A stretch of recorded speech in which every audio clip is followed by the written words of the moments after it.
Mr. Mayor, actually, I will ask one more question. Why did the Jewish community not feel loved and wanted when other people do? Well, I'm really happy to compare and contrast the numbers of Jewish supporters of the Labour Party versus Jewish supporters of the Reform Party. I want every Londoner... We'll see in the local elections next year, Mr. Mayor. It started like every routine hearing does. Quiet, procedural, dull. Then Alex Wilson took the mic, and London politics detonated. One sentence in, the tone shifted. Cameras rolled, aides froze, and within seconds, the calm of City Hall turned into a public execution.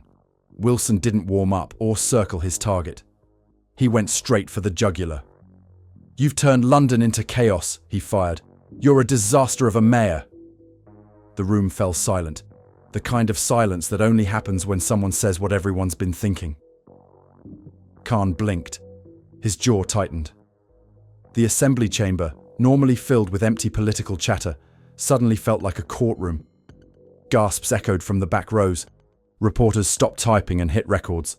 You could feel it, that click in the air when a political moment shifts from minor to historic. Before Khan could even respond, the clip was already live on Twitter. Within minutes, London ERUPTS was plastered across timelines. Reform UK's account posted it with one line: "The truth finally said out loud." Wilson's words hit like a hammer, not because they were dramatic, but because they were accurate. Londoners had watched the chaos for months. Protests spiralling out of control, hate crimes surging, Jewish communities scared to leave their homes, and a mayor who seemed more focused on press conferences than public safety. That's why the phrase stuck. "You're a disaster of a mayor." It wasn't a slogan. It was an obituary. By the time Khan finished fumbling his first response, the damage was done. News networks cut live into the session, playing the exchange like a boxing match replay. Clips flooded social media, Wilson leaning forward, voice steady, Khan squirming behind the desk.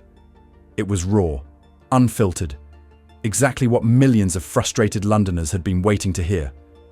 The mayor tried to laugh it off, mumbling about context and communication, but it was too late. The soundbite had already escaped City Hall and gone viral. From Shoreditch to Shepherd's Bush, commuters were watching it on their phones. London ERUPTS wasn't a figure of speech anymore. It was the reality unfolding in real time. Wilson didn't let up. He pressed forward, cutting through Khan's polished talking points with surgical precision. He opened the next round with hard data. Crime up 28% in key boroughs. Anti-Semitic incidents doubling since the protests began, and zero visible strategy from the mayor's office. He quoted the Home Secretary, the Education Secretary, even the Prime Minister, all of whom had called for restraint while Khan stayed silent.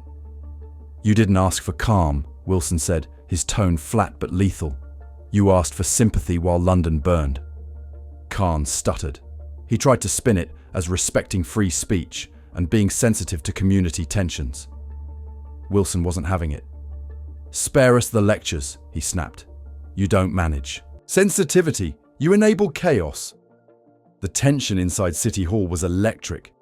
Each time Khan spoke, Wilson dismantled him in real time, fact by fact, soundbite by soundbite. The mayor's face said everything. He tried to lean on legal technicalities, muttering about the Public Order Act and his supposed lack of authority. But the words fell flat. The more he talked about what powers the mayor doesn't have, the smaller he looked. Wilson didn't just win the argument. He exposed the rot beneath the rehearsed answers. By then, Khan's advisors looked panicked. They whispered, shuffled papers, tried to signal him to stop talking. He didn't. He kept digging, trying to sound firm, but coming off defensive.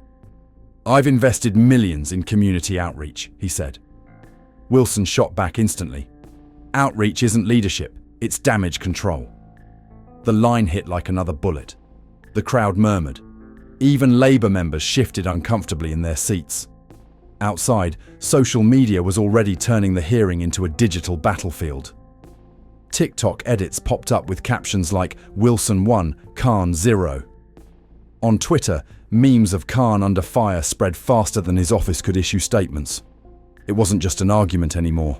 It was a public reckoning, and every second was being replayed in 4K. Then came the breaking point, the meltdown moment that no PR team could spin away. Khan tried to regain the floor by accusing Wilson of political theatre. His voice cracked midway through the sentence. The camera zoomed in. Wilson leaned back in his chair, smirked and said, "Theatre. You're the scriptwriter of every crisis in this city." That one sentence detonated everything. The chamber exploded with noise, gasps, murmurs, even applause from the back rows. The moderator tried to restore order, but it was already chaos. Reporters tweeted live reactions as Reform UK's official page replayed the moment frame by frame. Within minutes, Wilson v Khan and Sadiq meltdown topped global trends. The BBC aired the clip 5 times that night. Sky News ran it on loop with the headline, "Khan crumbles under pressure." Radio hosts dissected every line. Conservative MPs jumped in with quotes praising Wilson's unfiltered honesty. And while Khan's office rushed to draft a statement about maintaining professionalism, the internet had already crowned a winner. The public didn't see a debate. They saw a takedown. One man standing up to years of excuses, failures, and political arrogance, and doing it live, without notes, without apology. By midnight, clips of the confrontation had hit over 10 million views. Commentators called it the defining moment of Wilson's career. Others called it the beginning of Khan's end. For Londoners watching at home, it was something simpler: relief.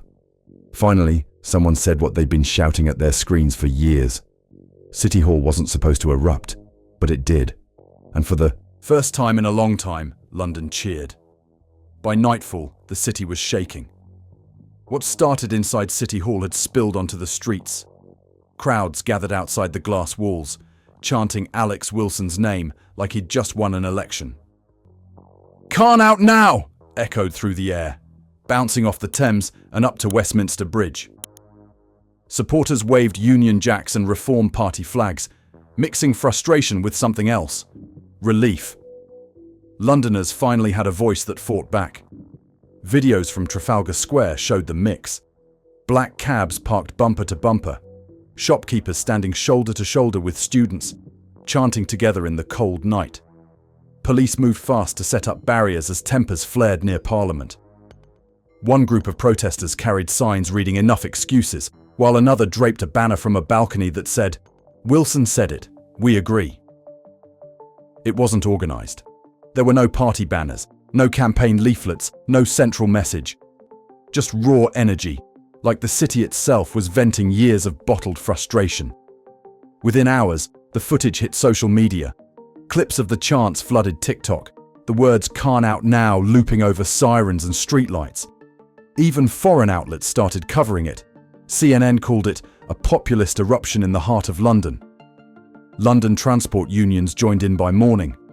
In a rare public statement, they condemned Khan's political detachment, accusing him of abandoning frontline workers to shoulder the weight of policies written from behind polished desks. That line hit hard. Tube drivers, bus operators, even station staff started sharing it online. For once, London's working class and its middle-class commuters were united, not by ideology, but by exhaustion. One viral image summed it up perfectly. A protester held a cardboard sign outside City Hall reading, "We wanted leadership, we got excuses." It wasn't just clever. It was truth carved into cardboard. Reform UK didn't waste a second. By the next morning, Nigel Farage was on live television grinning. "That's discipline under fire," he said, replaying Wilson's confrontation in slow motion. "He said what millions of Londoners are thinking, and he did it in the lion's den." The clip spread like wildfire. Conservative MPs piled on, calling Khan's record a civic disaster zone and mocking Labour for hiding behind diversity slogans instead of fixing broken streets. Political analysts could barely keep up. Overnight polls showed Khan's approval rating had cratered 7 points, his worst since 2019. The numbers spoke for themselves. 40% of respondents said they no longer trusted Khan to manage public safety. 28% said he should resign immediately. and among younger voters, Wilson's name was trending above every Labour minister in London. Inside Labour headquarters, panic meetings began before breakfast. Party strategists begged Downing Street to distance itself from Khan's remarks about protests, warning that the fallout could hit the national brand. A leaked message from a senior advisor summed up the mood. "We can't defend him anymore. This is political self-harm." Even the press turned ruthless. The Evening Standard headline said it all. Alex Wilson did what no election could. He shattered Khan's aura of control. Broadcasters used split-screen footage of Wilson's takedown beside scenes of the City Hall protests, narrating it like a collapse in real time. Sky News compared the moment to a mini referendum on leadership. Every frame made Khan look smaller, cornered, and out of touch. And Reform UK's war room could smell victory. Their donation link crashed twice in 12 hours from traffic spikes. Supporters were calling it London's political awakening.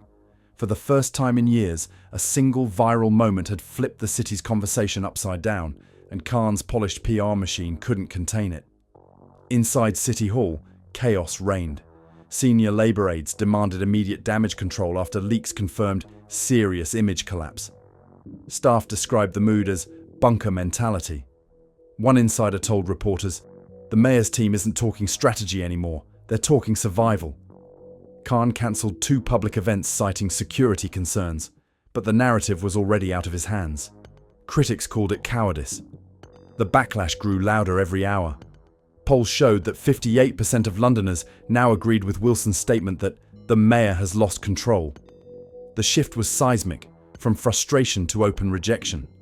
Comment sections under news posts filled with variations of the same sentiment: "He's lost the city." Meanwhile, Reform UK's momentum hit record highs. Fundraising spiked 240% in 48 hours. Wilson became the movement's unofficial figurehead overnight. His speech was replayed at Reform rallies from Manchester to Brighton. Supporters treated the moment like history in real time. Even usually neutral commentators were saying the quiet part out loud. "This isn't just a media hit," one political analyst said on BBC Radio. "This is the moment the city turned." Newspapers across the spectrum ran the same line. London didn't just watch a debate, it witnessed a reckoning. By Sunday, Khan was visibly shaken. He released a pre-recorded statement about maintaining calm and mutual respect, but nobody cared. The internet drowned him out. A single clip from the protests racked up 20 million views. A man standing outside City Hall yelling, "You're not our mayor anymore!" London had reached boiling point. The crowd's anger wasn't ideological, it was personal. It was years of failed promises, gridlocked traffic, rising crime, and leadership that always arrived late, if it arrived at all. Wilson didn't just embarrass the mayor, he cracked the wall that protected him. City Hall, once the stage of scripted politics, had become the symbol of revolt. The public had chosen their side, and for the first time in a decade, it wasn't the mayor's. London woke up, furious and fearless. The silence is over, the city's speaking loud. Stay tuned, hit subscribe, because this fight for leadership has only just begun.